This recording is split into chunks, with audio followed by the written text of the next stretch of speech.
Der Kruger-Nationalpark in Südafrika ist berühmt für sein vielfältiges Ökosystem und seine mächtigen Löwenrudel.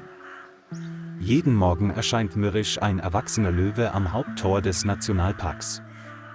Dieses regelmäßige Auftreten bereitete den Rangern zunehmend Sorgen. Sie befürchteten, dass der Löwe hungrig sein könnte und auf der Jagd einbrechen wollte.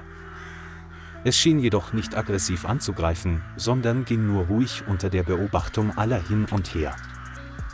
Das unberechenbare Verhalten des Löwen ließ Kommandant Kagiso um die Sicherheit der Ranger besorgt sein. Kagiso ist der Leiter des Sicherheitsteams und stellt die Sicherheit und Stabilität des Gebiets immer an erste Stelle. Nach vielen Tagen des Nachdenkens wurde ihm klar, dass er die Meinung eines Zoologen brauchte. Also kontaktierte er Dr. Malibongwe, einen bekannten Forscher in der Gegend. Dr. Malibongwe erhielt den unerwarteten Anruf, beschloss jedoch, sofort zu helfen. Er hatte noch nie gehört, dass ein Löwe solch eine seltsame Aktion wiederholte.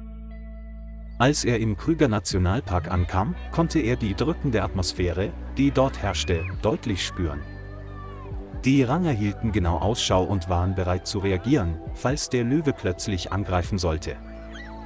Kagiso führte den Arzt um die Wachposten herum, damit er die Szene aus erster Hand miterleben konnte. Der Kommandant sagte, der Löwe sei in der vergangenen Woche ständig aufgetaucht. Normalerweise kommt es frühmorgens, hängt etwa eine Stunde am Tor herum und kehrt dann in den Wald zurück. Dr. Malibongwe war neugierig und interessiert an diesem ungewöhnlichen Verhalten. Er begann, zusammen mit einem Team erfahrener Ranger gezielte Beobachtungen zu planen.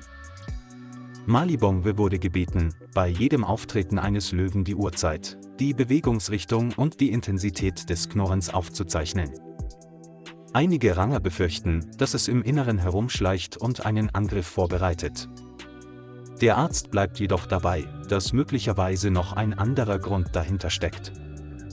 Nach 2 Tagen aufmerksamer Beobachtung fiel ihm auf, dass der Löwe keine Versuche unternahm, über den Zaun zu klettern oder einen Weg hineinzufinden.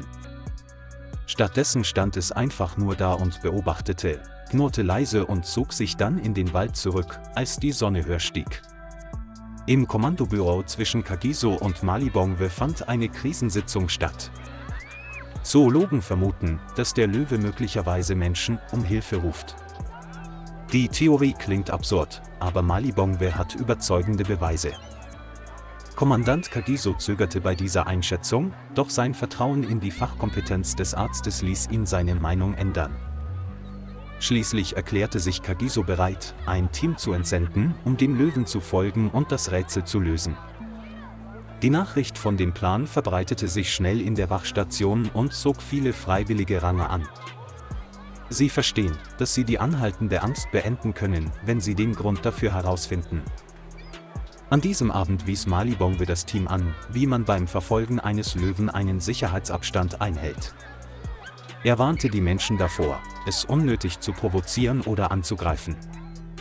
Früh am nächsten Morgen legte die Gruppe in der Nähe des Nationalparkeingangs einen Hinterhalt und wartete auf das Erscheinen des Löwen. Als die Sonne gerade aufging, kam der Löwe aus dem Gebüsch. Es blieb an seinem üblichen Platz stehen, stieß ein leises Knurren aus und begann, auf und ab zu gehen. Der Puls der Ranger schien sich zu erhöhen, aber sie blieben still. Nach etwa einer Stunde verließ der Löwe langsam das Tor und ging tiefer in die Savanne hinein. Dies war das Signal zum Start der Mission des Trekking-Teams. Sie teilten sich in 2 kleine Gruppen auf und hielten einen Sicherheitsabstand ein, um die Löwen nicht zu erschrecken.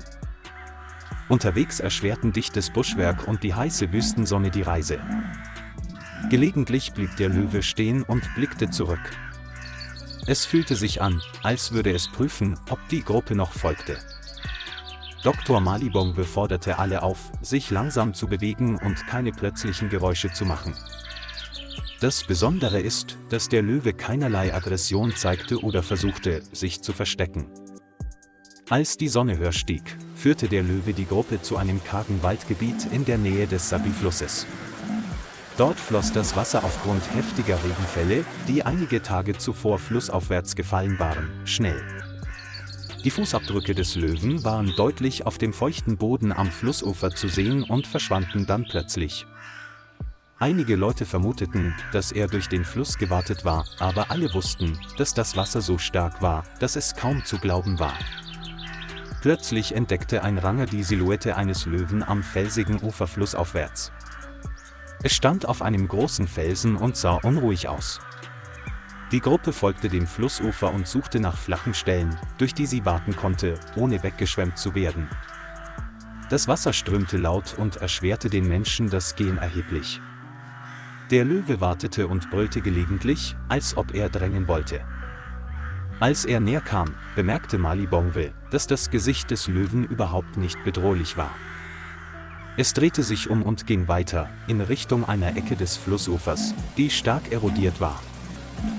Die Gruppe wartete weiter und wurde plötzlich von einem Steinhaufen aufgeschreckt.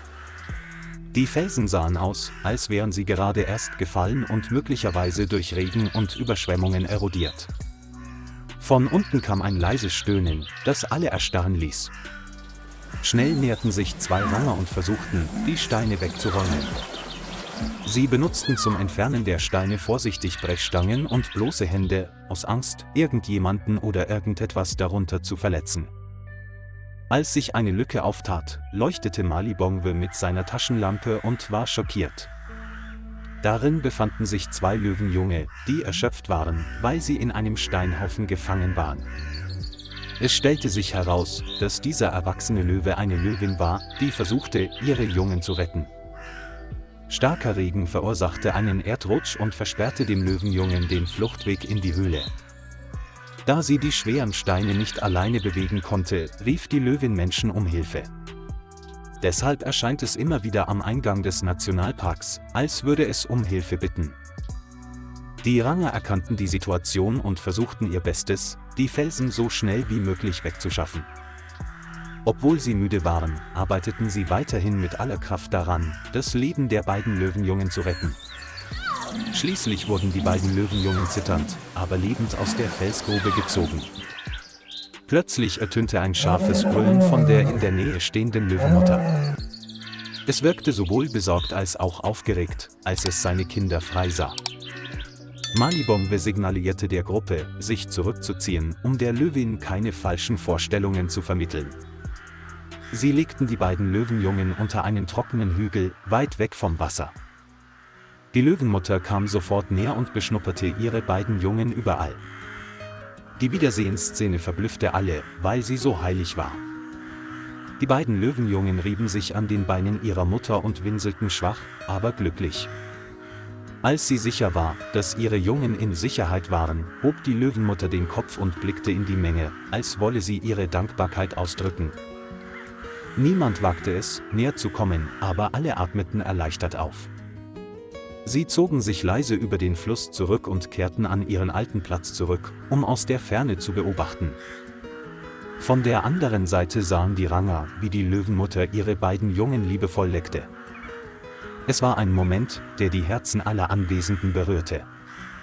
Niemand hat jemals erlebt, dass ein Löwe es wagte, einem Menschen so nahe zu kommen, nur um ihn um Hilfe zu bitten. Die Ranger und Dr. Malibongwe kehrten mit neuem Glauben an die Mutterschaft zur Station zurück. Sie erzählten Kommandant Kagiso die Geschichte und er war vom Mut der Löwin bewegt. Seit diesem Tag ist der Löwe nicht mehr am Tor des Nationalparks aufgetaucht. Jeder glaubte, dass es wusste, dass seine Mission erfüllt war, die Jungen waren befreit. Die Ranger tragen die Erinnerung an diesen besonderen Tag mit sich und vertiefen so den Geist der Menschlichkeit zwischen Mensch und Wildtier. Dr. Malibongwe betrachtet dies als einen denkwürdigen Meilenstein in seiner Forschungskarriere. Die Geschichte einer Löwin im Krüger-Nationalpark ist ein Beweis für die magische Kraft der Mutterliebe. Es erinnert uns alle an die tiefe Verbindung zwischen Mensch und Natur, wenn sie auf Mitgefühl aufbaut. Lieber Freund, danke, dass Sie sich die Zeit genommen haben, die Geschichte zu verfolgen. Vergessen Sie nicht, den Kanal zu liken und zu abonnieren, um uns zu unterstützen.